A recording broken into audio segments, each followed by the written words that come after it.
Hey guys, it's Michael. I have a quick update for you on the second stimulus check and second stimulus package. We're going to go over a hard deadline that Congress must meet. They have no choice but to pass additional money by this date. But today's video, we're first going to go over how researchers in Hong Kong are reporting the first confirmed case of reinfection with the virus. Then we're going to get into how the Republicans are focused right now on the party convention unfolding this week and how this could delay the second stimulus check from passing. However, we do have a guaranteed deadline coming up for more money to be passed, and this is the next most logical date for us to see more stimulus money. And finally, we're going to go over what Meadows said on Sunday about the status of the second stimulus package and new updates here. But before we get started, it would really mean a lot if you could like the video down below and subscribe to my channel so you could stay up to date on the second stimulus check, second stimulus package, as well as other news updates. It currently says that 70% of you watching this are not subscribed to my channel.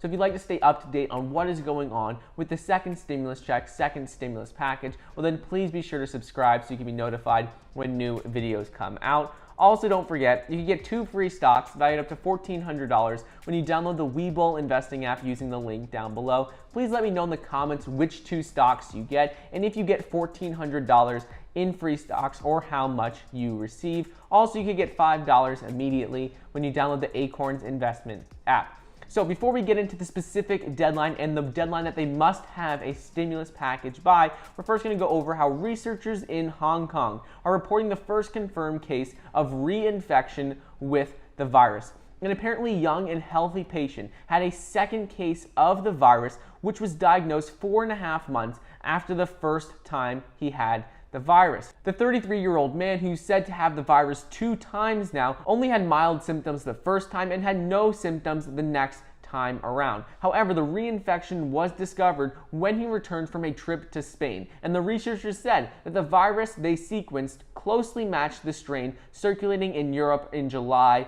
and August. This report is a huge concern and is very bad news because it suggests that immunity to the virus may only last a few months in people, and researchers were hoping that there was going to be a longer lasting immunity to the virus after someone had contracted it. They thought it would be a few years and someone who got it once would be immune for a couple of years. But now this is suggesting that immunity only lasts a couple of months and people can get the virus for a second time. This has implications for vaccines being developed for the virus and could pose a threat moving forward.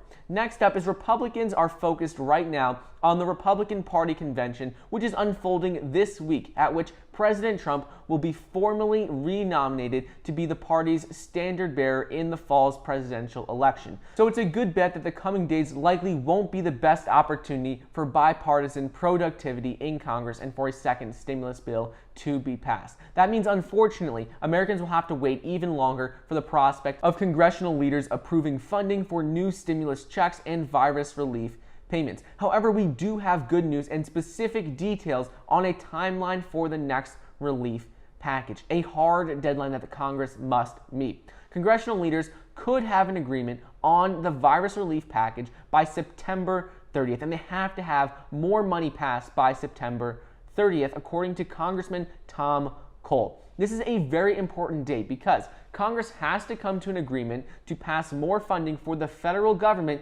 by September 30th, 2020, or else we would have a government shutdown. Government shutdowns in the U.S. occur when there is a failure to pass funding for legislation to finance the government for its next fiscal year, or a temporary funding measure which ends on September 30th.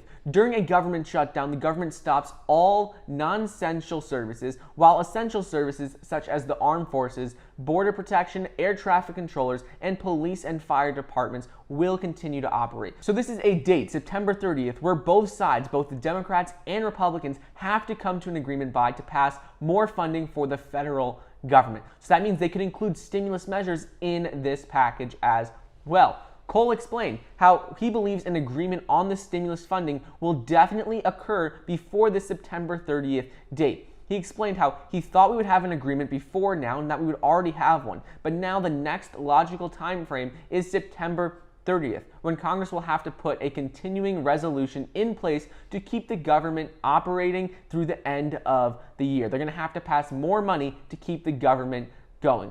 That is a must-pass piece of legislation on September 30th, he said, and that if we want to come to a deal, that's where we can attach things for the second stimulus package for it to pass. He goes on to say that he thinks it would be a gigantic mistake for Congress to go home at the end of September without another relief package. It's a political malpractice on both sides. He said there's already an agreement on $100 billion for schools and education, and there's an agreement on a one-time $1,200 direct stimulus check for households making less than $100,000 a year. So he said we could look for at least these two things to be included in a bill for more funding for the federal government. So essentially what's going on is that the government needs more funding by September 30th to ensure it can continue to operate next year, because the government's fiscal year ends September 30th. So what a lot of senators and Tom Cole is saying right now is that they can include direct stimulus measures that they already agree on this date, because we know by this date on September 30th, they have no choice but to pass more money. Otherwise, the government will shut down and all non-essential services in the government will be shut down. So according to Congressman Cole, he said this is the next most logical date. And finally, Mark Meadows said on Sunday, when you look at the bill that was passed on Saturday by the House, that was not a serious bill. He said it's $25 billion.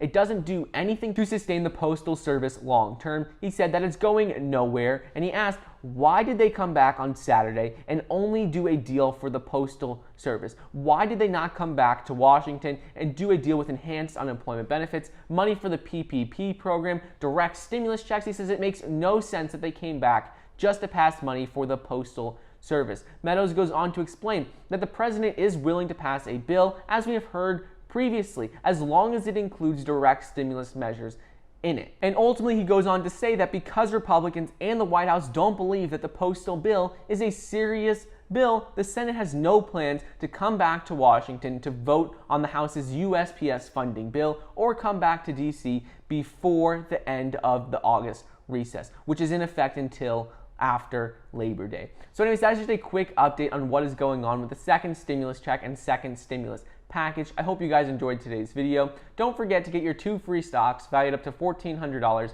when you download the Webull investing app using the link down below, and get $5 immediately when you download the Acorns investment app as well. Thank you so much for watching. Please be sure to like the video down below, leave a comment, and subscribe, and I'll see you guys next time.